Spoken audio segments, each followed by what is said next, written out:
ଜଗନ୍ନାଥ ସାଙ୍ଗମାନେ ଆପଣମାନେ କେମିତି ଅଛନ୍ତି? ଆଶା କରୁଛି ଠାକୁରଙ୍କର ଆପଣମାନେ ବହୁତ ଭଲ ଥିବେ। ବହୁତ ଭଲରେ ଅଛି ସାଙ୍ଗମାନେ।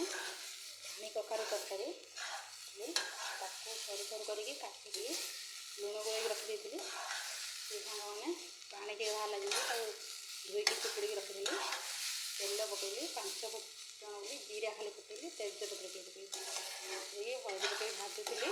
ହେଇଗଲାଣି।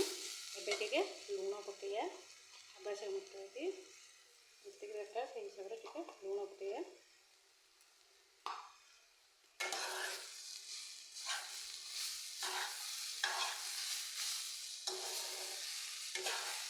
এই ତରକାରୀଟା ମୋ ମାଆର ପ୍ରିୟ ସାଙ୍ଗମାନେ। ଏଇଟା ହିଁ ମୋ ମାଆ ମୋତେ ଶିଖେଇଥିଲା। ମୋତେ ବି ବହୁତ ବଢ଼ିଆ ଲାଗେ ଏମିତି ରାନ୍ଧିଲେ ପାଣି କଖାରୁକୁ। ସେଥିପାଇଁ ଭାବିଲି ଆଜି ସେମାନଙ୍କ ସାଙ୍ଗରେ ସେୟାର କରିବା ପାଇଁ।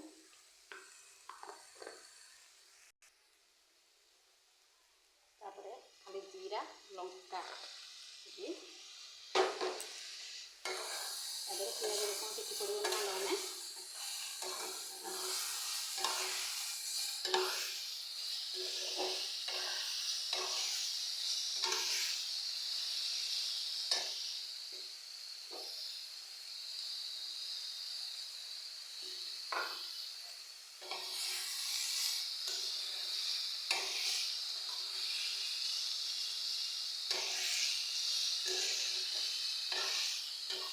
ଉପାସ କରି ପୁରା ଖାଇ ହେବ, ଅସୁବିଧା ନାହିଁ। ତରକାରୀ ଯେହେତୁ ଆମର ଠାକୁରଙ୍କ ପାଖରେ ବି କଖାରୁ ଭୋଗ ଲାଗୁଛି ନା, ମା ଦୁର୍ଗାଙ୍କ ପାଖରେ ଖାଇବାକୁ ଉପାସ କରି ମସଲାଟା ଟିକେ ସିଝିବାକୁ ଦେବା। ତାପରେ ସାଙ୍ଗମାନେ ମୁଗ ଡାଲି ଭାଜିକି ଧୋଇକି ରଖିଥିଲି, ତାପରେ ପକାଇଦେବା।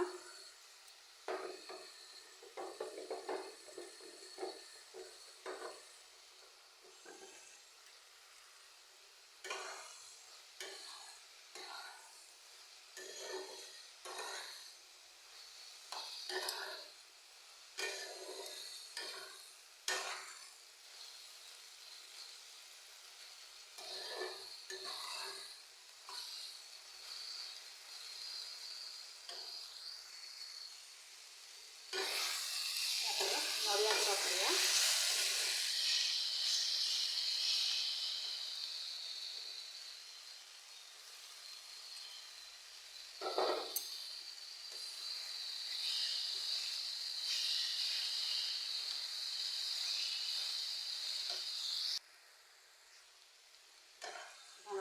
ପାଣି ଦେବା, ଏ ଡାଲିଟା ସିଝିବାକୁ ଦେବା। ଟିକେ ସ୍ୱାଦ ଅନୁଯାୟୀ ଚିନି ଦେଇଦେବା।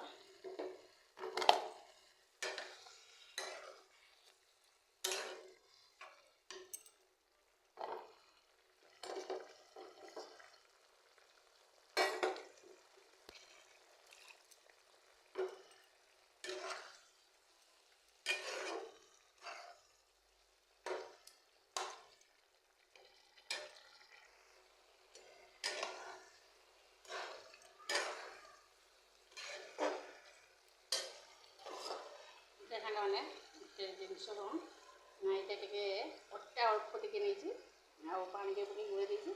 ଏଇଟା ଟିକେ ଦେଲେ ଟିକେ ନାଟୁ ନାଟିଲେ ହେବ। ଏଇଟା ଲାଷ୍ଟକୁ ଦେବେ।